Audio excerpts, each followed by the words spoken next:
Hello everyone, welcome you all to our channel Mission Maths. इस video में हम लोग बात करने वाले हैं 3D ज्योमेट्री के सिनॉप्सिस और फॉर्मूलाज के बारे में। 3D ज्योमेट्री आपके क्लास 12 का बहुत ही छोटा येट अ वेरी इंपॉर्टेंट चैप्टर है। इसको अगर लाइंस और प्लेन्स के साथ मिला दिया जाए तो इसमें से 4 क्वेश्चंस आपके CET एग्जाम में पक्का आता है। So let's get started. 3D geometry as a name suggest it's a 3 dimensional geometry. हमने अपने लाइफ में 3D ये वर्ड बहुत बार सुना है, जैसे कि 3D movies, 3D wallpapers, 3D paintings, animations. अब ये 3D है क्या? एक एग्जांपल लेते हैं, सिंपल सा example. Let's suppose you have a box. उस बॉक्स का कोई लेंथ होता है, विड्थ होता है, हाइट होता है। सो अगर किसी भी चीज़ में ये 3 अलग अलग डायमेंशंस है, length, breadth and height, then we call that figure as a 3D figure. वैसे तो हमने 2 डायमेंशनल के बारे में बहुत कुछ पढ़ा है अपने स्कूल डेज से। 2 डायमेंशंस मीन्स एक्स और वाई एक्सिस। अगर मैं आपको याद दिला दूँ, इसके ऊपर हमने बहुत सारे क्वेश्चन सॉल्व किए। Now that will help us while solving 3D as well. तो 3 डायमेंशंस के एक्सिस कौन से होंगे? It will be x axis, Y axis and Z axis. अब हमने 2 डायमेंशन का फिगर तो बहुत बार देखा है, एक्स एक्सिस वाई एक्सिस होता है, हॉरिजॉन्टल और वर्टिकल लाइंस। तो ये 3 डायमेंशनल का फिगर कैसे बनेगा? So let's draw 3 dimensional figure जिसमें x y and Z axis होंगे, करेक्ट। सो सबसे पहले आपका एक हॉरिजॉन्टल लाइन होता है, करेक्ट। सो मैंने यहाँ पे एक हॉरिजॉन्टल लाइन ड्रॉ कर लिया। Let me name it as x axis. अब एक्स एक्सिस के अलावा वाई और जेड एक्सिस होता है। कोऑर्डिनेट सिस्टम में वर्टिकल लाइन जो आप बनाते हो 2 डायमेंशनल फिगर में, correct, vertical line, that you name it as y axis. But generally अपने 3D ज्योमेट्री में हम लोग इसको जेड एक्सिस देते हैं। और y axis is inside this paper. This will be my y axis. So you can count it as x axis, z axis and y axis which is inside this. So this is how a 3 dimensional 3 axis are made in 3D geometry. अब अपने coordinate system में तो positive और negative दोनों होते थे, तो in this as well if you extend your x axis on west side, मतलब इस साइड पे अगर आप एक्सटेंड करते हो तो आपको नेगेटिव एक्स एक्सिस मिलेगा। सिमिलरली जेड को अगर आप और नीचे एक्सटेंड करोगे तो ये आपको नेगेटिव जेड एक्सिस देगा। एंड सिमिलरली फॉर वाई, आप इसको एक्सटेंड करोगे तो ये आपको नेगेटिव वाई एक्सिस देगा। Get? So this will be counted as your origin point. Clear है? अब इसके कोऑर्डिनेट सिस्टम कैसे होता है? फॉर एग्जाम्पल अगर मैं कोई भी एक पॉइंट मान लूँ which is lies on this 3 dimensional coordinate system, कोई भी एक पॉइंट, एक रैंडम पॉइंट मैंने पी ले लिया, तो इसका कोऑर्डिनेट सिस्टम कैसे होगा? इस P को हम लोग x, y एंड z तीनों कोऑर्डिनेट से डिनोट करेंगे। So what we have learned over here, if you want to represent a point in 3 dimensional, that is coordinates of a point in 3D is given by पहले x, फिर y and फिर z। पहले x coordinate होगा, फिर y coordinate होगा, फिर z coordinate. जैसे अपने 2D सिस्टम में x और y दो ही होते थे, अब यहाँ पे 3 होंगे, x coordinate, y coordinate and z coordinate. I hope this is clear. चलो अब आगे, अगर मेरे पास x एक्सिस पे ही कोई पॉइंट है, x एक्सिस पे ही कोई पॉइंट है, तो उसका कोऑर्डिनेट कैसे होगा? Let me name it as a। तो उसका कोऑर्डिनेट होगा x, 0, 0, जैसे कि अपने टू डायमेंशनल कोऑर्डिनेट सिस्टम में होता है। Any point on x axis is x, 0, क्योंकि उसमें y 0 होता है। सिमिलरली अगर कोई भी पॉइंट x एक्सिस पे हो तो उसका y और z यहाँ पे दोनों 0 हो जाएगा। तो मुझे बताओ, अगर कोई भी पॉइंट y एक्सिस पे है तो it will be 0, y, 0, correct. कोई भी पॉइंट अगर z पे है तो it will be 0, 0 and z. So I can write it over here as point on x axis is denoted by x, 0, 0.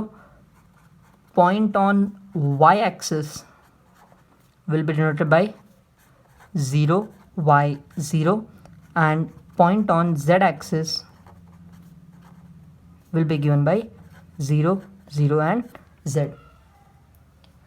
अब ये 3D सिस्टम पे पॉइंट P, अगर आप कोई भी रैंडम पॉइंट लेते हो तो उसके तीनों कोऑर्डिनेट्स होंगे x, y, z, लेकिन अगर आप x, y और z पे लेते हो तो x, y और z कोऑर्डिनेट ही होगा। इसके अलावा भी बहुत सारे रीजन्स हैं यहाँ पर जिसका अलग अलग कोऑर्डिनेट्स होगा। So let's see that. तो मैं यहाँ पे एक और डायग्राम बना देता हूँ wherein I have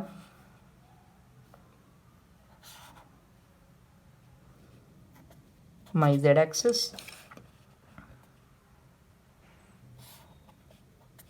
x axis and my y axis, correct, and this is my origin. अब मान लो मैंने फिर से कोई एक रैंडम पॉइंट ले लिया, random point P, so it will have coordinates x, y and z. Now let's suppose if I drop a perpendicular from this point P, अगर मैंने इस पॉइंट P से एक perpendicular ड्रॉप किया on this surface, इस surface पे मैंने एक perpendicular ड्रॉप कर दिया। ये जो सरफेस होता है इसको बोलते हैं हम लोग XY प्लेन। XY प्लेन का एक कोऑर्डिनेट बनेगा। अब इसका कोऑर्डिनेट कैसे बनेगा देखो, इसको मैं नाम देता हूँ फिलहाल के लिए A। इसके कोऑर्डिनेट्स होंगे x, y, 0, because this point lies on XY plane. अब ये प्लेन मतलब क्या, एक्सप्लेन करने के लिए एक सिंपल सा एग्जांपल लेते हैं। Let's suppose you yourself are standing in a room, अब रूम के बीच में खड़े हो, तो आपका जो फेस होगा that will be your point P, x, y, z उसके तीनों कोऑर्डिनेट्स होंगे। लेकिन आपका जो फुट होगा वो किसी तो ग्राउंड सरफेस पे लाई कर रहा है ना, that surface is your plane.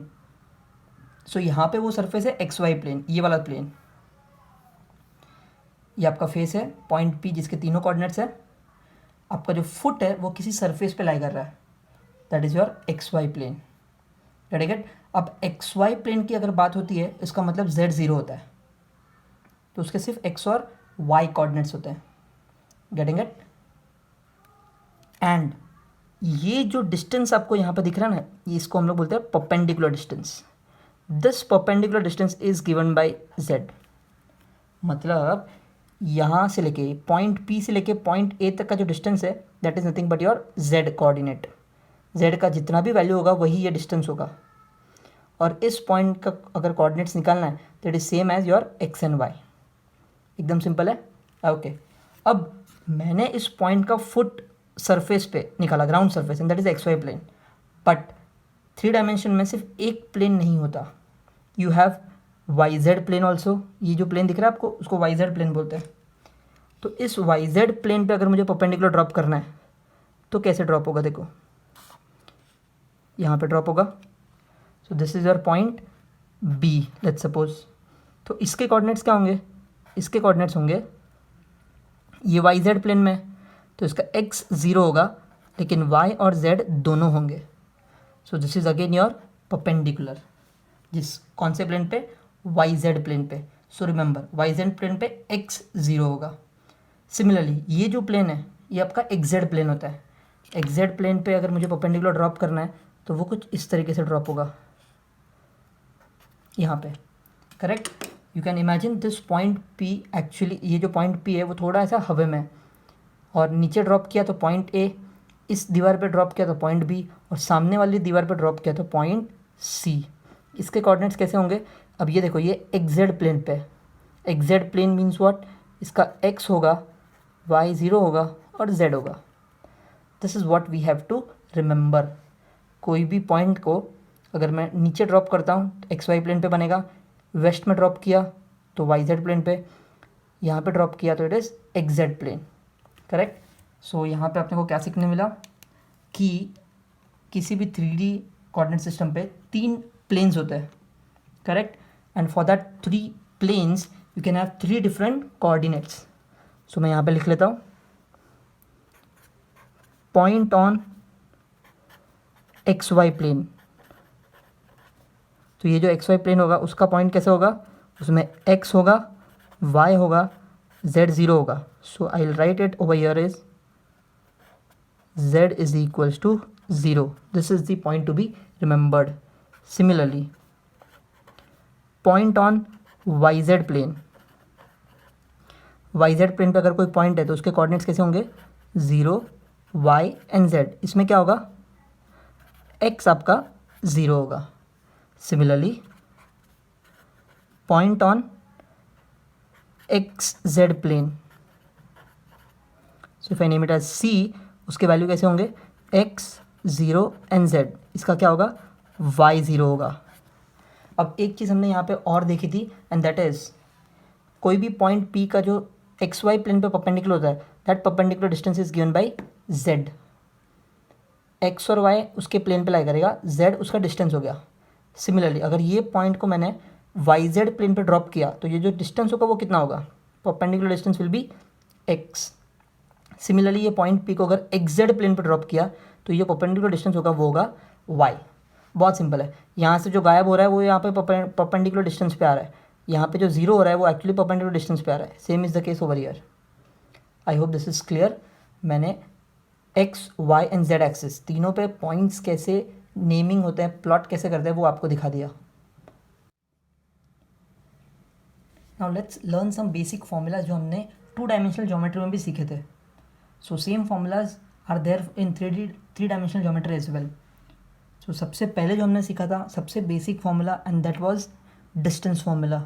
Correct. So let's write the heading first, distance formula. So याद करो 2 डायमेंशनल ज्योमेट्री में हमने डिस्टेंस फॉर्मूला क्या सीखा था? If you have 2 different points, कोई भी 2 रैंडम पॉइंट्स अगर आपके पास है,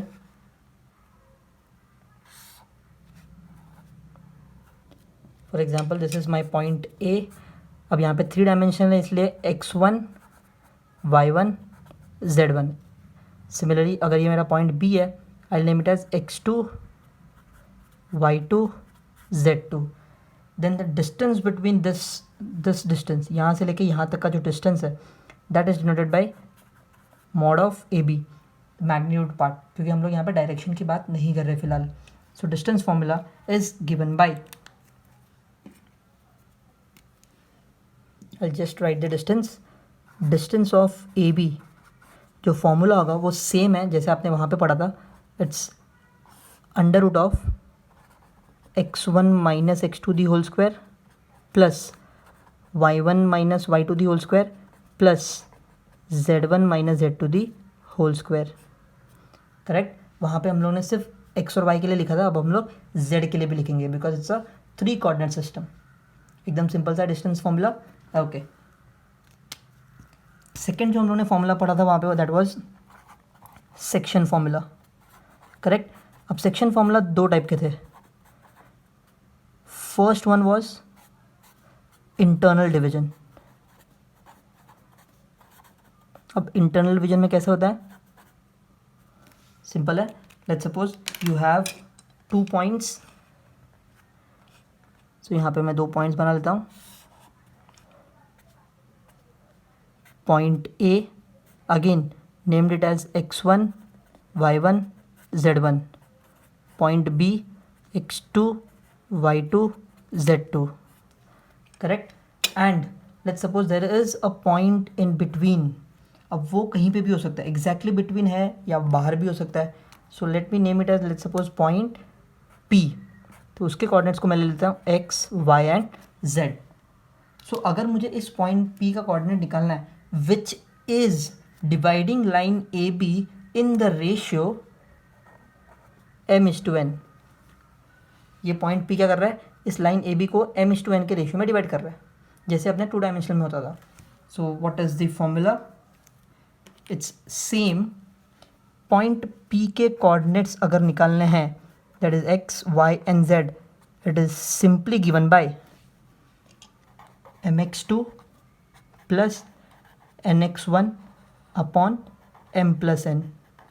सेम था, याद करो. इसकी टोपी उसके सर, उसकी टोपी इसके sir. mx2 plus nx1 upon m plus n. Right. Similarly y के लिए क्या लिखेंगे? my2 plus ny1 upon m plus n. अब यहाँ पे z का भी होगा mz2 plus nz1 upon m plus n। I hope this is clear. Same है, कुछ फ़र्क नहीं है। Next is external division.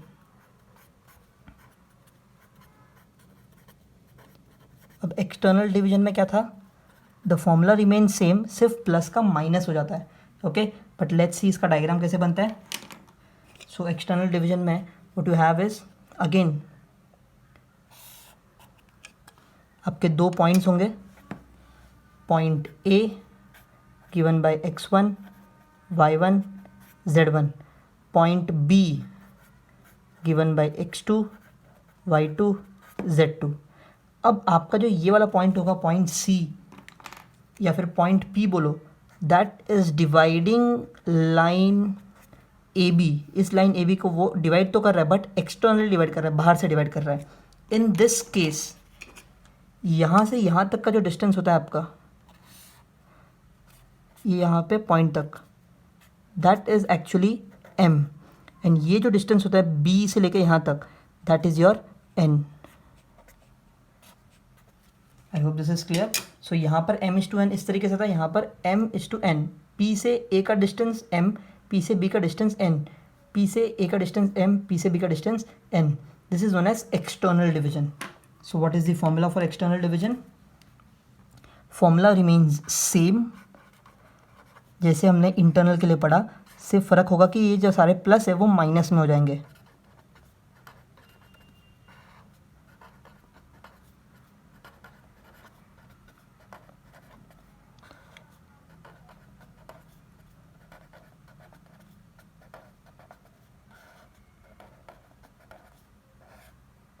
I hope this is clear, एकदम सिंपल है। चलो तीसरा एक और पढ़ लेते हैं। The third one and the simplest one that we studied was mid point formula. Yes, I hope सबको याद आ गया होगा what is mid point formula. अगर मेरे पास दो पॉइंट है which is connected by a line, then उन दोनों पॉइंट के बीच का जो लाइन होगा that is actually okay. So what I have over here is I have two points a x1 y1 z1, point b x2 y2 z2, then I have a point in between these two points which is exactly dividing a and b into two equal parts। मतलब ये जो मान लो यहाँ पे p लिख दिया मैंने, जिसके कोऑर्डिनेट्स है x y and z, and this point p is dividing ab into two equal parts। ap और ये pb इक्वल होंगे, सो यहाँ पे मिड पॉइंट फॉर्मूला अप्लाई होगा।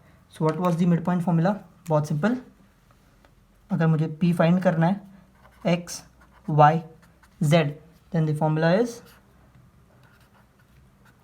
x1 plus x2 upon 2, y1 plus y2 upon 2, z1 plus z2 upon 2। ये actually आता है यहीं से, इस फॉर्मूला से, क्योंकि आपका ये रेशियो सेम है ना, 1:1 इक्वल हो गया 1:1। सो m और n की जगह पे अगर आप 1 और 1 पुट करोगे तो ये आपको सेम आंसर मिलेगा। This is your mid point formula. चलो लेट्स मूव अहेड।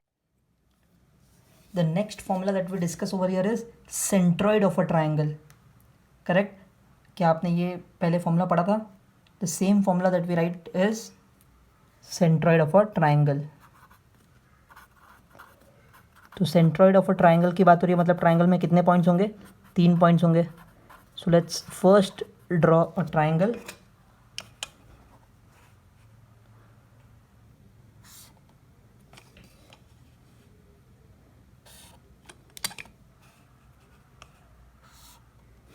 करेक्ट? अब यहाँ पे सेंट्रॉइड कैसे बनेगा? वर्टेक्स से अगर मैं मीडियन ड्रॉ करता हूँ, in this point over here जहाँ पे तीनों मीडियंस मीट होती है, that is known as centroid. Correct? So अगर यहाँ पे 3 पॉइंट्स है a b c, इसके कोऑर्डिनेट्स होंगे x1 y1 z1, इसके होंगे x2 y2 z2, and this will be x3 y3 z3। then if I name my centroid g as x y and z, तो अगर मैं g को x y and z लेता हूँ, then the centroid is given by x1 plus x2 plus x3 upon 3, that is for x, y1 plus y2 plus y3 upon 3, that is for y, z1 plus z2 plus z3 upon 3 and that is for z। एकदम simple है। 2 dimensional हमने x1 plus x2 upon 3, y1 plus y2 ऐसा लिखा था, x1 plus x2 plus x3 upon 3 and y तक लिखा था, z नहीं लिखा था उसमें, तो यहाँ पे z वाला भी आएगा। चलो next, fifth one that we learn over here is centroid of a tetrahedron. अब टेट्राहेड्रॉन का डायग्राम कैसे दिखता है, ड्रॉ कर लेते हैं।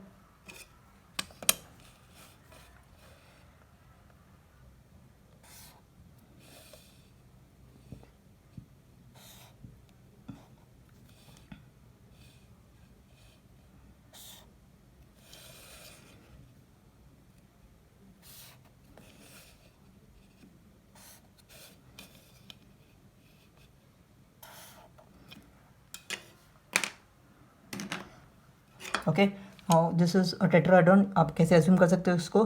मान लो कि this is looking like a pyramid, जहाँ पे ये टॉप है और ये जो ट्राइंगल है वो एक्चुअली बेस पे लाई कर रहा है, प्लेन पे, नीचे प्लेन पे लाई कर रहा है ये नीचे वाला triangle, and this is at the top, point A is at the top, जिसको मैं नाम देता हूँ x1 y1 z1, this is a point p, x2 y2 z2, x3 y3 and z3, point d x4 y4 and z4, correct. इस तरीके से आप imagine करो, this is at the top और फिर ये जो है वो नीचे प्लेन पे लाई कर रहा है। सो टेट्राहेड्रॉन का सेंट्राइड कहाँ पे होगा, ऐसे पॉइंट पे लाई करेगा जहाँ पे ये नीचे का जो ट्राइंगल है इसके जो मीडियंस ड्रॉ होंगे इस तरीके से, तो यहाँ पे वो सेंट्राइड लाई करेगा। और अगर मैं यहाँ से इसको ज्वाइन करवाऊँ तो वो ऐसे आएगा, this point, this will be the centroid of a tetrahedron. फिलहाल के लिए मैं इसको भी नाम दे देता हूँ G. I hope this is clear. नीचे का जो तीनों साइड दिख रहे हैं उसके अगर आप मीडियंस ड्रॉ करो तो point where the median meets is your centroid, correct है। ओके, अब इसके कोऑर्डिनेट्स क्या होंगे, if you want to find G, अब यहाँ पे अगर आप देखोगे तो 4 पॉइंट्स है A B C D, then the centroid is given by x1 plus x2 plus x3 plus x4 upon 4, क्योंकि यहाँ पे 4 है।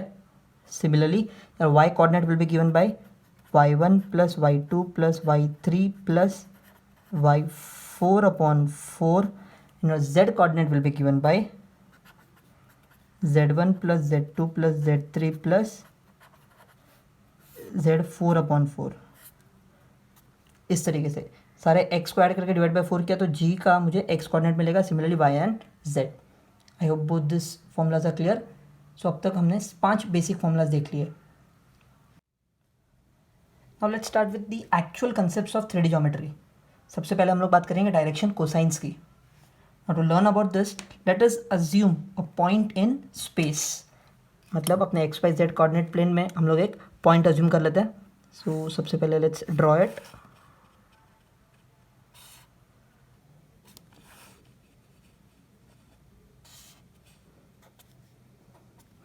X axis, Z axis and Y axis, and this is your origin point, correct। अब मैं क्या करने वाला हूँ, एक पॉइंट अज्यूम करने वाला हूँ एनीवेयर इन दिस स्पेस। कोई भी पॉइंट आप अज्यूम कर सकते हो। लेट अस सपोज मैंने ये वाला पॉइंट अज्यूम किया, point P, the coordinates are X, Y and Z। अब अगर मान लो इस पॉइंट A से मैं पॉइंट P पे एक लाइन ड्रॉ करता हूँ, करेक्ट, पॉइंट P पे एक लाइन ड्रॉ कर दिया। So the line that is formed, can I name it as vector OP bar, correct. यहाँ पे एक OP बार वेक्टर बन गया। नाउ दिस लाइन और this vector OP bar is forming some angle with x axis, y axis and z axis. अगर आप देखोगे ये vector OP bar x axis, z axis और y एक्सिस के साथ कुछ तो इंक्लिनेशन बना रहा है। If I name this inclination, let's suppose x axis के साथ जो इंक्लिनेशन बना रहा है I will name it as alpha. y axis के साथ जो इंक्लिनेशन बना रहा है I name it as beta, और z एक्सिस के साथ जो इंक्लिनेशन बना रहा है I name it as gamma, correct. So मैंने क्या किया, अल्फा बीटा और गैमा नेम कर दिया depending on the inclination that is form. So I can write it over here. I have a vector which is OP bar in space, that is XYZ plane. अब यहाँ पे क्या हो रहा है, एक अल्फा एंगल फॉर्म हो रहा है. कैसे फॉर्म हो रहा है, this is an angle made by OP bar with X axis. What is beta over here? Angle made by OP bar with Y axis. Similarly, I can say what is gamma over here? Angle made by OP bar with Z axis. Now these angles alpha, beta and gamma are known as direction angles. Very important, direction angles. के alpha beta और gamma, इसको हम लोग बोलते हैं direction angles. Similarly अगर इस angles का मैं कॉस वैल्यू निकालूं, जैसे कि cos alpha, cos beta, cos gamma, that is known as direction cosines. That is cos alpha, cos beta and cos gamma. This cos alpha, cos beta and cos gamma are also named as L for cos alpha, M for cos beta and N for cos gamma. I hope this is clear. Very important. Cos alpha, cos beta and cos gamma are nothing but cos of these angles alpha, beta, gamma. ये जो भी angle होंगे उसका अगर मैं cos value निकालूँ, cosine value निकालूँ, that is direction cosines.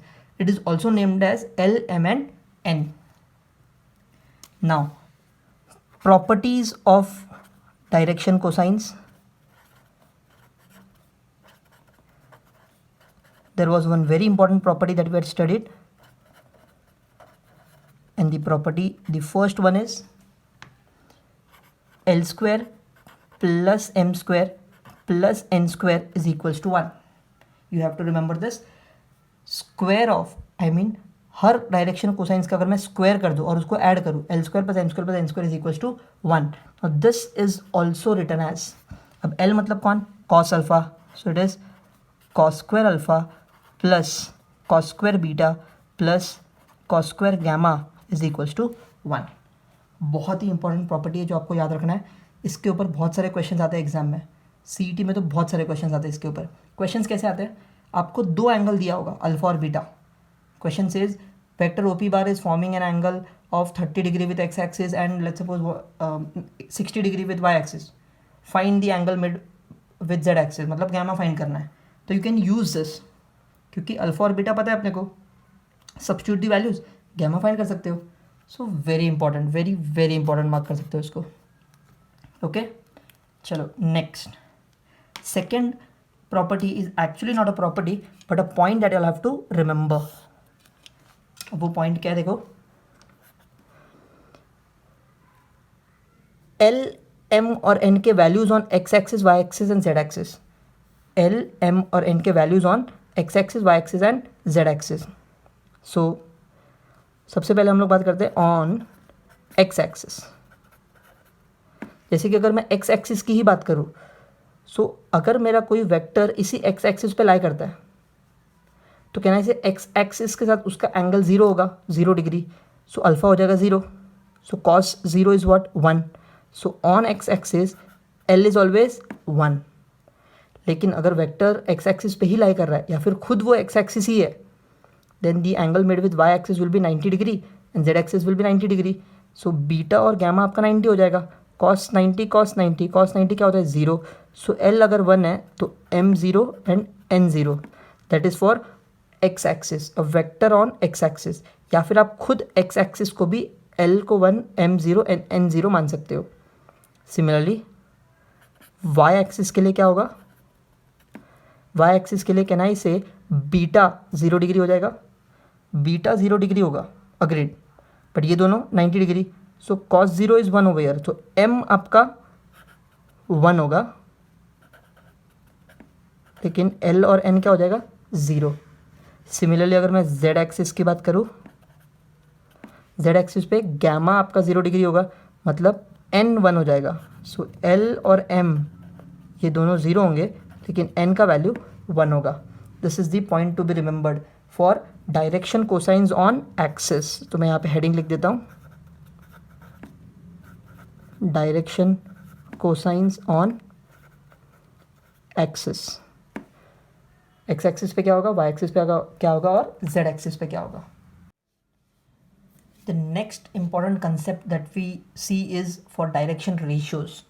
Now, what are direction ratios? Let us suppose I have any three real numbers.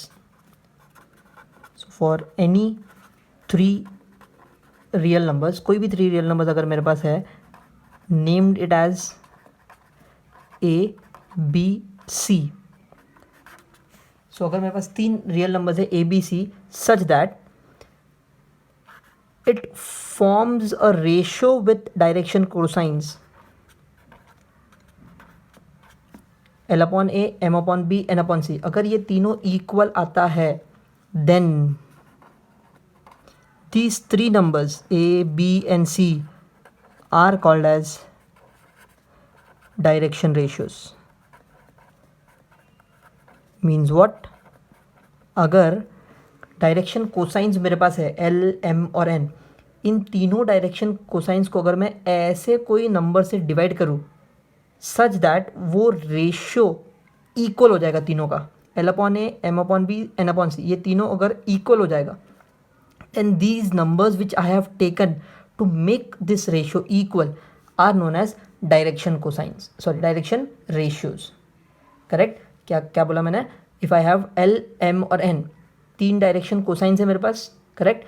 इन तीनों को मैंने ऐसे नंबर से डिवाइड किया such that L upon A, M upon B, N upon C is equal, then these numbers A, B and C are called as direction ratios. So what I can say over here is direction ratios are denoted by A, B and C. Not only this, if I have a line joining two points, मेरे पास अगर दो line है, sorry एक line है जो दो points को join कर रही है, for example point A given by x1, y1, z1, point B x2, y2, z2, then the direction ratios of this line AB, direction ratios of this line AB is given by x2 minus x1, sorry I'll name it as A because direction ratios को हम लोग ABC बोलते हैं. Similarly, B will be y2 minus y1 and C will be z2 minus z1.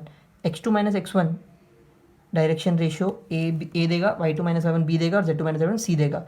So the direction ratios of this line will be A, B and C. Is it clear? Okay. चलो next let's look at the relation between direction ratios and direction cosines. Very important.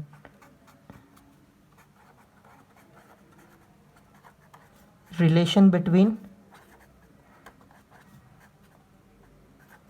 direction cosines and direction ratios. So let's derive the relation. सबसे पहले तो पहला relation जो हमने यहाँ पे देखा वो क्या था, L upon A is equals to M upon B is equals to N upon C. So I'll write it down. L upon A is equals to M upon B is equals to N upon C. अब तीन ratio equal है, मतलब I can assume it as equals to K. से मैंने के एक random कोई भी ले लिया, करेक्ट है. So my L will be what, can I say it will be a k. My M will be what, it will be b k. And N will be what, it will be c k. इतना तो सबको समझ गया होगा ये कैसे आया, correct. अब L, M और N के लिए मेरे पास ऑलरेडी एक रिलेशन है जो मैंने बताया था डायरेक्शन कोसाइंस के टाइम पे. It was L square plus M square plus N square is equals to 1। इसका मतलब एल स्क्वायर मतलब क्या, कैन आई से ए स्क्वायर के स्क्वायर प्लस बी स्क्वायर के स्क्वायर प्लस सी स्क्वायर के स्क्वायर इज इक्वल्स टू 1। तो अगर मैं यहाँ से के स्क्वायर कॉमन ले लूँ तो अंदर क्या बचेगा, a square plus B square plus C square is equals to 1।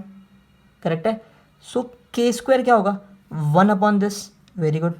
So k क्या होगा, it will be plus minus 1 upon under root of A square plus B square plus C square. I hope this is clear. K square will be 1 upon this, so k क्या होगा, square root लेना पड़ेगा, तो plus minus 1 upon under root of A square plus B square plus C square. Anyways मुझे के में interest नहीं है, मुझे ये चाहिए कि एल एम और एन का रिलेशन बनना चाहिए ए बी और सी के साथ। तो वो रिलेशन कैसे बनेगा, देखो बहुत सिंपल। एल इज ए के, एल इज ए के, सो ए के मतलब क्या, ए इंटू के, लेकिन के तो ये रहा, तो can I write it as plus minus a, क्योंकि ऊपर 1 है, 1 इंटू ए तो 1 ही होगा, सॉरी 1 इंटू ए होगा, और डिनोमिनेटर में क्या आएगा, A square plus B square plus C square. Similarly M क्या होगा, बी इंटू के कौन है, ये वाला, so B into plus minus 1 is plus minus B upon under root of A square plus B square plus C square. Similarly N क्या होगा, C K, so C into this will become plus minus C upon under root of A square plus B square plus C square. This is a very important relation between direction cosines and direction ratios. बहुत बार exam में आता है, direction ratio आपको दिया होगा ए B सी, और वो लोग बोलेंगे find direction cosines L M N. So कैसे फाइंड करना है, ए बी सी दिया है, वैल्यूज पुट करते जाओ, एल एम एन मिलते जाएगा। डायरेक्शन रेशियोज दिया है, कोसाइंस फाइंड करना है, you can use this formula. Simple है, okay. Now let's look at some important conditions of 3D geometry.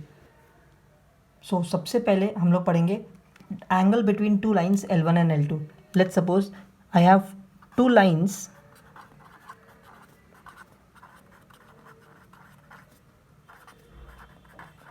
L1 and L2 in space।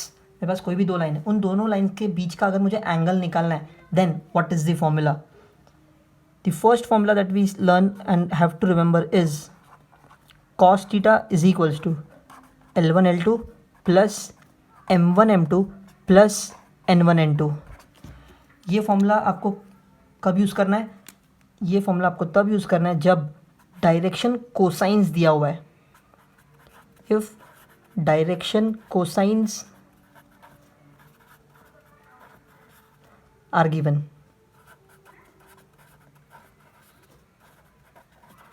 Okay, ये फॉर्मूला आपको use करना है। L1 L2 plus M1 M2 plus N1 N2 is equals to cos theta.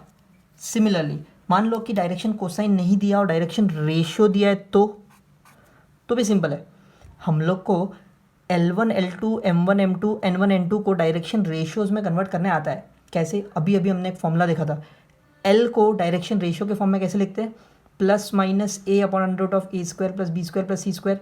Correct. अब यहाँ पे L1 और L2 दोनों है, तो इन दोनों को मल्टीप्लाई करना पड़ेगा। सो मेरे पास A upon under root of A square plus B square plus C square था, तो मैं उसको लिखूंगा A1 upon under root of A1 square plus B1 square plus C1 square. और L2 के लिए क्या लिखूंगा, A2 upon under root of A2 square plus B2 square plus C2 square. Similarly इन तीनों के एडिशन के हिसाब से फॉर्मूला क्या बन जाएगा, the formula will now become A1 A2 plus B1 B2 plus C1 C2 upon under root of A1 square plus B1 square plus C1 square into under root of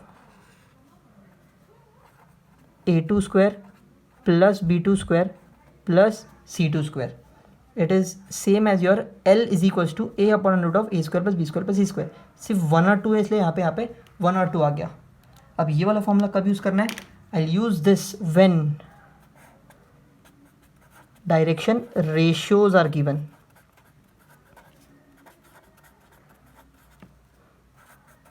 of two lines are given.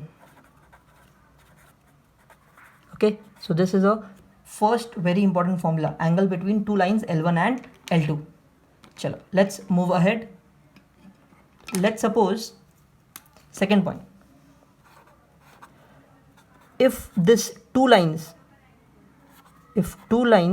L1 and L2 are perpendicular to each other, तो क्या होगा, ये L1 और L2 जिसके लिए हम लोगों ने एंगल निकाला, अगर वो दोनों परपेंडिकुलर निकले, दोनों एक दूसरे से 90 डिग्री पे, if two lines are perpendicular मतलब कहने से एंगल विल बी 90, cos 90 हो जाएगा which is 0. So your first formula will become L1 L2 plus M1 M2 plus N1 N2 is 0. Simple. Similarly आपका सेकेंड फॉर्मूला क्या बन जाएगा, ये भी cos 90 0, इस पूरे को यहाँ पे लेके जाऊँगा 0 हो जाएगा.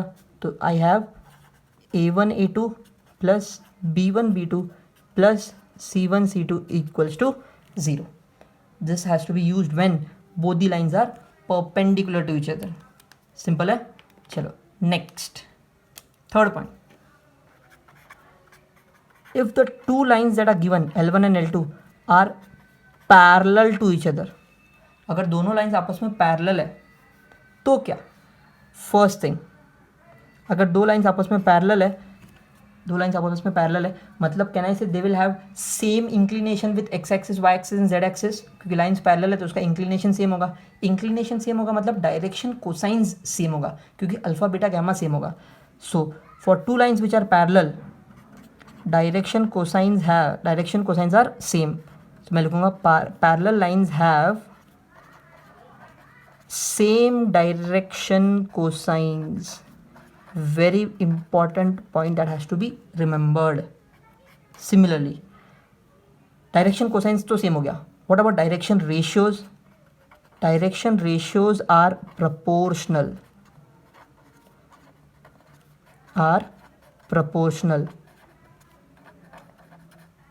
कैसे?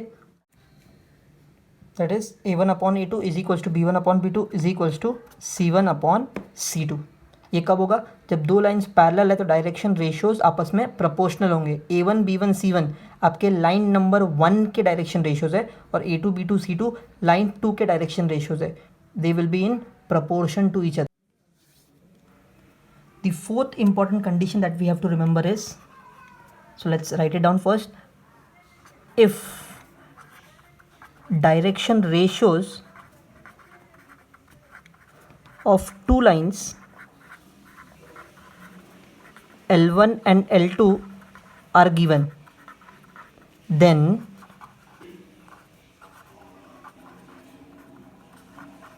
direction ratio of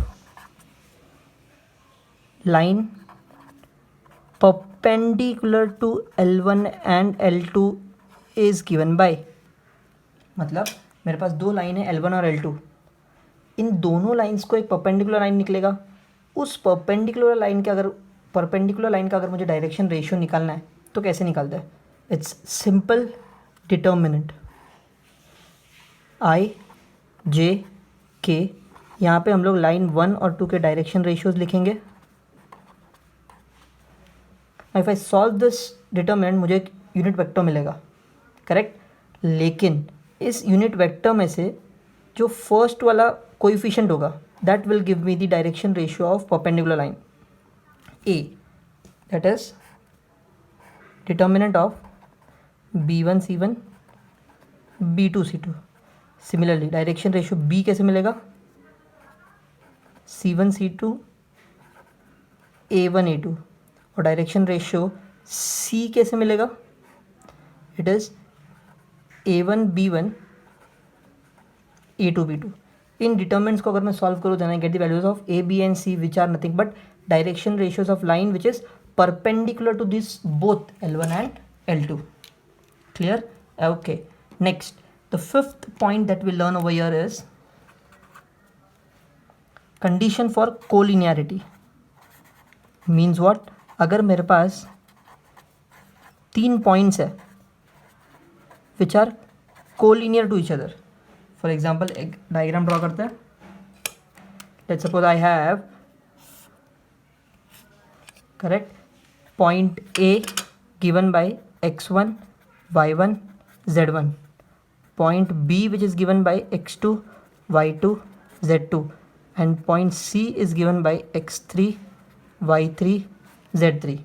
Then to make sure ki whether these points are collinear or not, there is a condition, and the condition is x1 minus x2 upon x2 minus x3 should be equals to y1 minus y2 upon y2 minus y3 should be equals to z1 minus z2 upon z2 minus z3.